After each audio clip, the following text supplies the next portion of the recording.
Well, I could easily get drawn into talking about any number of individuals that might be in the 26, and then I'm going to get myself in a mess. So what I would say is you're looking at 4 right backs, and I know people feel I have an obsession with right backs.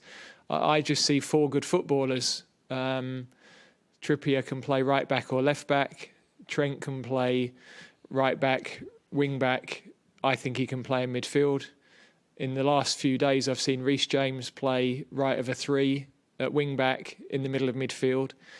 We're going to a tournament, and those sorts of flexible players that can fulfil different roles but are good footballers are going to be hugely important to us. So we really don't know how the next few weeks are going to play out in terms of availability, injuries, what our best systems will be with the people we've got available.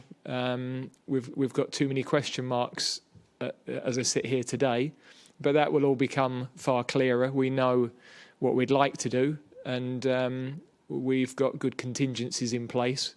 With this squad, we've got a nice balance of some young players who, if they're with us for 1 week or for 5 weeks, it's going to be a brilliant experience for them. And we wanted to see some young players in this group as well.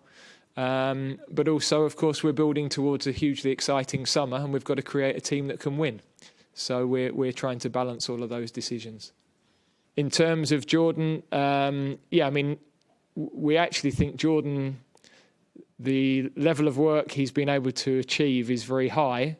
What we haven't been able to see yet is him on the pitch in the match situation. Where he's firmly on track to be involved in those games and to be able to play in those games, and there would be no point in bringing him if that wasn't a possibility. So in some regards, he may be ahead of others. He's had a long period out, but he's had a high training load without the matches. Jack Grealish has had a long period out, has played the matches, maybe hasn't had the intensity of the training. So we've got to see how they respond to training with a group, what their recovery is like, what other issues that could throw up. So, these are, although they're heading in a good direction, these are not an ideal situation. And we've got 4 of those with Calvin and with potentially Harry Maguire as well. So we're just going to have to monitor all of those really closely.